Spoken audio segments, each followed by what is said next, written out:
ministre s'est réuni ce mercredi 30 décembre 2015 au Palais du Peuple, sous la très haute autorité de son Excellence M. Denis Sassou Nguesso, président de la République, chef de l'État. 8 affaires étaient inscrites à l'ordre du jour, à savoir 2 projets de loi et un projet de décret au titre du ministère des Hydrocarbures.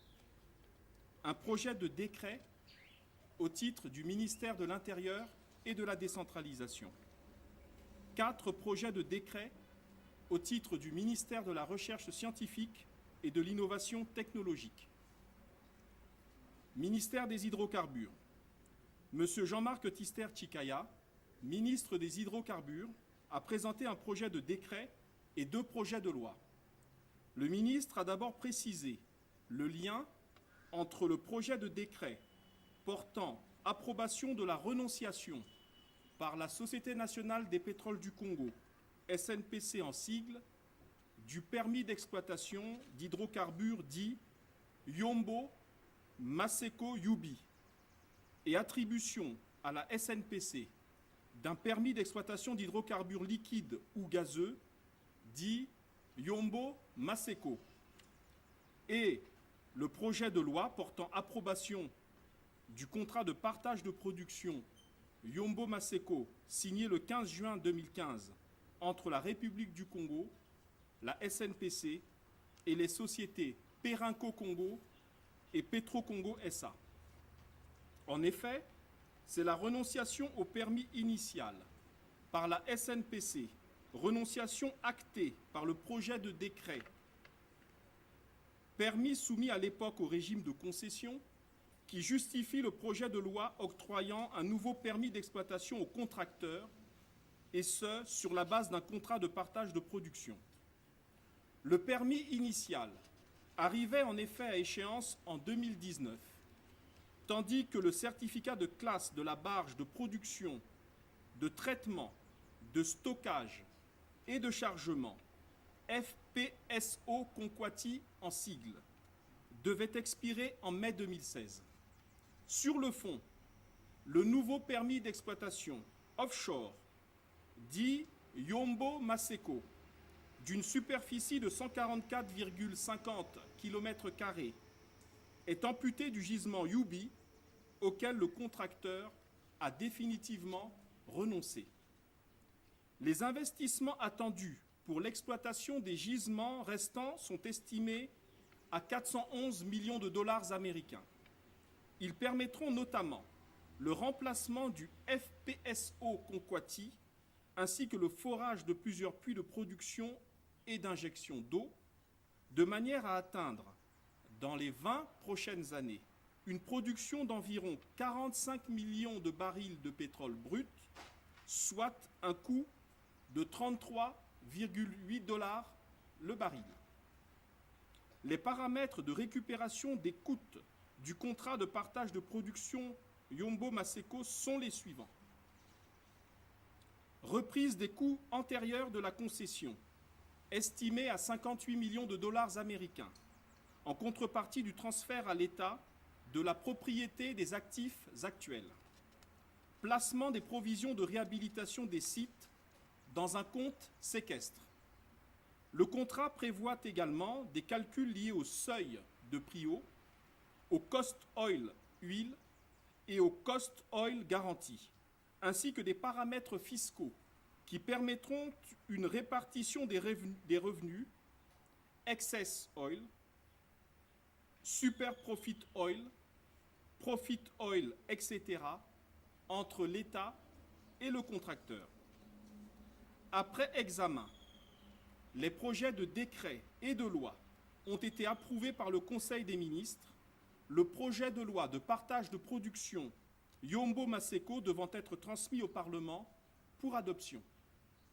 Le Conseil des ministres a examiné le second projet de loi portant approbation du contrat de partage de production Pointe Indienne, signé le 1er octobre 2015 entre la République du Congo, la Société nationale des pétroles du Congo et les sociétés Africa Oil and Gas Corporation, SA, Petroleum Trading Congo, SA et Ifuret, SA. Ce permis d'exploitation attribué en 2013 à la SNPC autorisait cette société à s'associer aux sociétés susmentionnées. Outre les règles usuelles en matière de contrat de partage de production, ainsi que les dispositions fiscales déterminées par l'État, il est à noter que le gisement Pointe Indienne a connu jusqu'en 2015 une production cumulée de 8 millions de barils. Les réserves estimées sont encore d'environ 9 millions de barils pour un investissement attendu d'environ 60 millions de dollars.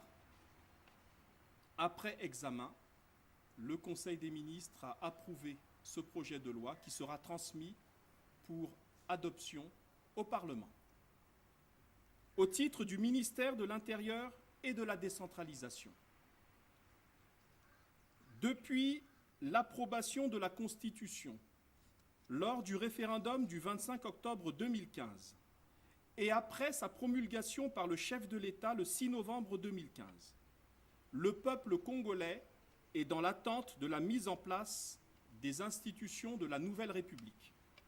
Lors de son message à la nation devant l'Assemblée nationale le 22 décembre 2015, délivré conformément à l'article 94 alinéa 2 de la Constitution du 6 novembre 2015, son Excellence M. Denis Sassou Nguesso, président de la République, avait déclaré, je cite, « Le bon sens commande que l'élection présidentielle soit, après le vote de la nouvelle Constitution, le tout premier acte qui consacre l'entrée effective dans la nouvelle République. La césure entre les deux républiques datera du jour de la prise de ses fonctions par le nouveau président de la République. » Fin de citation. Monsieur Raymond Zéphirin Boulou, ministre de l'Intérieur et de la décentralisation, a donc soumis à l'examen et à l'approbation du Conseil des ministres un projet de décret portant convocation du corps électoral pour l'élection du président de la République. Ce projet de décret est la suite logique des orientations données par le président de la République, lequel a déclaré lors de son message à la nation précité que l'élection du président de la République devait se tenir au courant du premier trimestre 2016. Après délibération et conformément à l'article 51 de la loi numéro 9/2001 du 10 décembre 2001 portant loi électorale modifiée, le Conseil des ministres a décidé de convoquer le corps électoral le dimanche 20 mars 2016 pour le premier tour de l'élection du président de la République sur toute l'étendue du territoire national. Au titre du ministère de la Recherche scientifique et de l'innovation technologique, présentant 4 projets de décret, à savoir projet de décret portant approbation des statuts de l'Institut national de recherche agronomique, projet de décret portant approbation des statuts de l'Institut national de recherche forestière, projet de décret portant approbation des statuts de l'Institut national de recherche en sciences de la santé, et enfin, projet de décret portant approbation des statuts de l'Institut national de recherche en sciences exactes et naturelles, M. Bruno Jean-Richard Itoie, ministre de la Recherche scientifique et de l'innovation technologique, a, d'entrée de jeu, rappelé que les 4 instituts de recherche dont les statuts sont soumis ce jour à l'examen et à l'approbation du Conseil des ministres sont le fruit des travaux du 2e colloque national de la science et de la technologie tenu à Brazzaville du 28 au 30 juin 2001. Parmi les recommandations issues de ces assises, il avait été décidé, afin de faciliter la mise en œuvre d'une politique de recherche cohérente et dynamique au Congo, de la création d'instituts nationaux de recherche devant permettre la mise en place du système national de recherche scientifique et de l'innovation technologique, du secteur couvert par chacun de ces instituts. Ces instituts ont été créés respectivement par les lois numéro 23/2012 du 24 septembre 2012 pour l'Institut national de recherche forestière, la loi numéro 24/2012 du 24 septembre 2012 pour l'Institut national de recherche en sciences de la santé, la loi numéro 25/2012 du 24 septembre 2012 créant l'Institut national de recherche agronomique, et enfin la loi numéro 26/2012 du 24 septembre 2012 créant l'Institut national de recherche en sciences exactes et naturelles. Les projets de décret soumis à l'examen du Conseil des ministres ont pour objet de compléter l'édifice juridique qui va permettre à ces instituts de recherche de déployer leur activité. Après discussion, le Conseil des ministres a approuvé avec amendement les projets de décret soumis à son examen par le ministre de la Recherche scientifique et de l'innovation technologique. Prenant la parole à son tour au terme de ces délibérations, Son Excellence M. Denis Sassou Nguesso, président de la République, a souligné que l'année 2015, riche en événements, touchait à sa fin. Il a réaffirmé le fait que le gouvernement devait continuer à gérer, comme sa mission le prescrit par ailleurs, les affaires de l'État. Le chef de l'État a ensuite exhorté les Congolaises et les Congolais en général, ainsi que les administrations en particulier, au travail soutenu.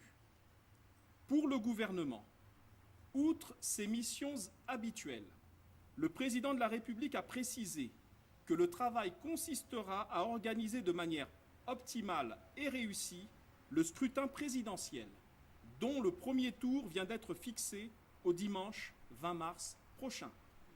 Il a conclu qu'une organisation réussie du scrutin à venir permettra au peuple congolais d'exercer pleinement ses droits civiques, et ce, par un vote libre et sans entrave d'aucune sorte.